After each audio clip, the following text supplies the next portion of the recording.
Hey everyone, in this video, I will show you how to check analytics on X. Let us begin. First, open your Twitter account on your device.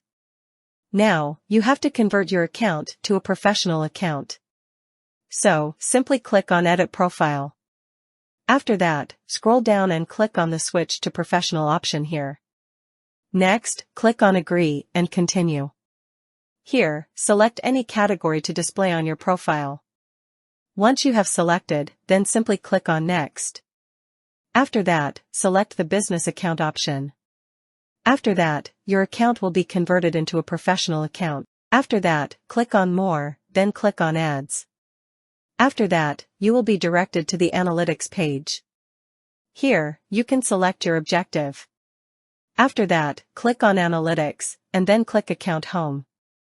From here, you can view your analytics. If this tutorial was helpful, please subscribe to our channel, leave a like, and subscribe.